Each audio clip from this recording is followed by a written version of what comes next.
don't forget to subscribe my channel. Hang Duk Mana. Assalamualaikum, selamat datang lagi ke channel Hang Duk Mana. Mari kita dengar respon Datuk Long Manah tentang apa? Kenyataan Samsuri, penyatuan ummah perlu libatkan parti Melayu Islam termasuk Amanah. Naib Presiden PAS Ahmad Syamsuri Mokhtar menyatakan sikap terbukanya dan tidak menolak sekiranya berlaku penyatuan antara parti-parti berteraskan Melayu Islam di masa depan termasuk dengan parti sepihak PAS iaitu Amanah. Kita mari kita dengar respon daripada Datuk Long Manah. Dia akan kita komen macam biasa. Husain juga masih menaruh harapan terhadap agenda muafakat nasional dan menyatakan bukan dari kepimpinan UMNO sekarang. Malah beliau juga menyifatkan terbuka menerima amanah di dalam muafakat nasional. Tak ada masalah, dia boleh terus mengharap. Tetapi saya nak beritahu orang UMNO, kalau bukan kepimpinan sekarang sekalipun, kalau kepimpinan selepas ini sekalipun, orang UMNO hari ini sudah kenal siapa itu pimpinan-pimpinan PAS, terutamanya orang macam Dr. Sam ni. Inilah orang yang banyak menghasut dan merosakkan Tuan Guru Haji Hadi. Tuan Guru Haji Hadi dulu tak teruk macam ni. Tetapi bila dia ada Dr. Sam sebagai susah politik beliau dulu, kemudian dengan Taqiyuddin sebagai susah agungnya, inilah orang-orang yang telah menghasut supaya mereka ni mengkhianati UMNO dan kemudian bersama dengan bersatu.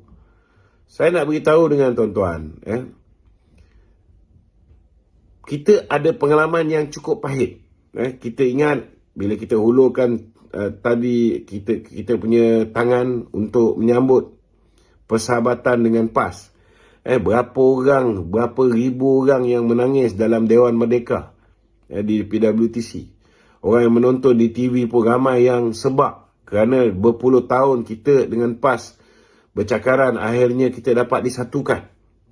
Tetapi demi untuk mendapatkan royalti minyak, demi untuk menyelamatkan diri daripada pendakwaan dan sebagainya, akhirnya mereka memilih untuk bersama dengan Muhyiddin Yassin.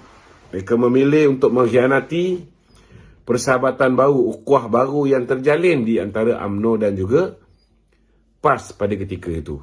Jadi bagi saya, kita memang nak melihat penyatuan Melayu, tetapi biarlah kita bersatu di kalangan orang Melayu yang ikhlas demi agama, demi bangsa dan demi negara. Tak guna kita bersama dengan orang Melayu yang dia tahu macam mana nak tunggang agama pada waktunya. Dia tahu macam mana nak gunakan sentimen Melayu demi untuk mewujudkan ketakutan di kalangan orang Melayu terhadap DAP dan sebagainya. Jadi bagi saya untuk menyatukan orang Melayu, untuk mengukuhkan, untuk menjaga kedudukan orang Melayu, saya nak beritahu UMNO dah jaga kepentingan orang Melayu, kepentingan Islam dah berpuluh tahun sebelum merdeka lagi. Kita dah buat kerja ni. Dan PAS dulu pun sebahagian daripada UMNO. Bila mereka tak puas hati, kalah, bila lawan di antara pertandingan presiden, kalah, mereka keluar, mereka tubuhkan PAS dan sebagainya. So rasa-rasa tak puas hati ni semualah yang menyebabkan orang Melayu makin lama makin berpecah. Ditambahkan wujudnya orang tua puaka bernama Mahathir Mohamad ni lagi berpecah belah orang Melayu ni. Jadi bagi saya, kalau nak satukan Melayu, tak ada PAS pun kita boleh satukan Melayu. Tak ada muafakat nasional pun kita boleh satukan orang Melayu. Hari ini mereka nak satukan Melayu, tapi mereka tak nak bersama dengan Melayu yang bernama Anwar Ibrahim. Mereka tak nak bersama dengan Melayu yang bernama Najib Tun Razak. Mereka tak nak bersama dengan orang Melayu yang bernama Zahid Hamidi. So, penyatuan apa macam ni? Jadi kalau mereka pun pilih-pilih bulu nak satukan Melayu, nak bawa agenda Islam dan sebagainya, kita pun boleh buat keputusan yang sama. Dan ada asas untuk kita memilih orang yang betul-betul ikhlas. Sebab kita dah tahu yang mana ikhlas, yang mana tak ikhlas. Sebab kita dah bagi peluang kepada Muhyiddin. Dia cuma ada 5 kursi je yang sebenarnya dengan dia. Itu pun bertanding atas tiket PKR. 16 dia curi daripada kita, 9 dia curi daripada PKR. Kita bagi dia, walaupun dia hanya ada 32 ahli parlimen, kita bagi dia jadi Perdana Menteri. Apa dia buat pada kita? Dia bully kita, dia tikam belakang kita, dia mainkan kita dalam pilihan raya di Sabah. Dia kerjasama dengan musuh-musuh kita. Akhirnya, kita mengambil keputusan kita tidak mahu lagi bersama dengan Perikatan Nasional. Hari ni, mereka ni bagai hidung tak mancung, pipi tersorong-sorong. Kita dah cakap no, kita tak nak kerjasama dengan mereka. Kita dah ada rakan baru yang kita jauh lebih percaya dan sehingga hari ini belum tikam belakang kita. Kan? Jadi buat masa ni saya nak beritahu dengan kawan-kawan, pendirian UMNO jelas kita akan terus kekal bersama dengan Pakatan Harapan dan semua parti politik yang membentuk 18 lebih kurang parti yang membentuk kerajaan perpaduan. Full stop. Jangan bazir-masir lagi nak fikir tentang soal PAS. Kalau kita wujudkan kerajaan Bumi Putra bersama dengan Bersatu dan PAS, saya nak beritahu kerajaan itu adalah kerajaan tanpa rakan-rakan India, China dan bangsa-bangsa lain. It's not going to be a stable government. Dia tidak akan dapat 2/3. Bila dia tak ada 2/3, saya nak beritahu dengan tuan-tuan, kerajaan itu kerajaan yang sangat rapuh. Mahathir 126 orang bungkus. Last kali kena letak jawatan. Begitu juga Muhyiddin 114 orang yang membentuk kerajaan. Apa jadi? 8 orang daripada UMNO tarik diri. Last kali dia pun bungkus, terpaksa serah jawatan Perdana Menteri kepada Ismail Sabri. Kalau misalnya kerajaan kembali tidak stabil, kerajaan tidak ada 2/3 majoriti, saya nak beritahu dengan tuan-tuan, pelabur akan lari.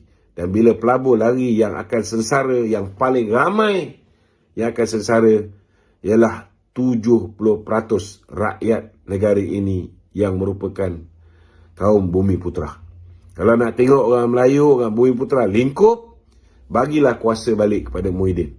Memang confirm lingkup. Tak kira lah kalau Dr. Sam sekalipun, calon Perdana Menteri Perikatan Nasional negara ni tetap akan lingkup, tuan-tuan.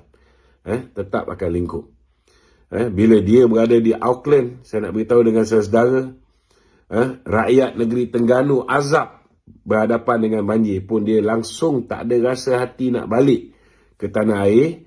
Tuan-tuan ingat kalau dia jadi Perdana Menteri, apa akan jadi pada negara kita. Jadi tak payahlah dia nak mengumpan kawan-kawan yang masih lagi berada dalam UMNO yang bagi muka kat dia. Orang macam Isyamuddin tu kau boleh berkawan, tak ada masalah.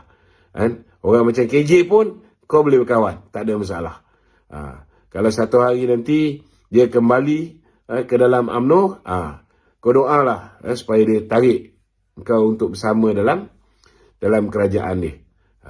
Tetapi buat masa ni, saya rasa orang UMNO pun dah sedar yang mana satu musang berbulu ayam, duri dalam daging, yang mana satu pengkhianat, dan yang mana satu orang yang ikhlas nak bersama dengan UMNO dan bukan gunting dalam lipatan. Okey, terima kasih. Ada lagi? Okey, Dok. Berkenaan dengan berkenaan dengan majoriti yang melompat parti ni, Tok, kan, asal usulnya adalah daripada UMNO, Tok. Ada komen daripada netizen ni. Yalah, kalau nak kata semua asal usul daripada UMNO, yalah memanglah betul lah. Sebab UMNO lah parti yang pertama yang ditubuhkan dalam negara kita ni. Selepas UMNO baru ada MCA, baru ada MIC, kan? Kalau kita nak tengok parti PAS pun, selepas pertembungan Presiden UMNO dengan pengurusi majlis ke Biro Dakwah UMNO, barulah ada wujudnya PAS. Sama juga dengan PAS tu, serpihan UMNO. Semangat 46 pun serpihan UMNO. Bersatu pun serpihan UMNO. Kan? Apa lagi? Parti apa lagi? PKR pun serpihan UMNO. Kan? Kita orang dulu lepas dibuang oleh Tuan Dr. Mahathir daripada PKR, daripada UMNO, kita cuba tubuhkan Himpunan Angkatan Keadilan Hanafiah MAN buat di Perak. Saya ketika tu dengan Yusof Rahman kita buat Angkatan Reformasi Malaysia. Dua-dua tak lulus. Tapi kawan-kawan Abim berjaya untuk beli sebuah parti yang dipanggil Ikatan Muslimin di Terengganu. Kita tukar nama parti itu kepada Parti Keadilan Rakyat. Parti Keadilan Nasional. Kita tukar logo dia. Last kali kita lancarkan balik pada 4 April 1999. Kemudian Parti Keadilan bergabung dengan Parti Rakyat Malaysia. Itu yang jadi Parti Keadilan Rakyat. Jadi memanglah hampir semua parti kat dalam Malaysia ni, kalau parti Melayu tu memang berasal daripada UMNO. So apa nak peliknya?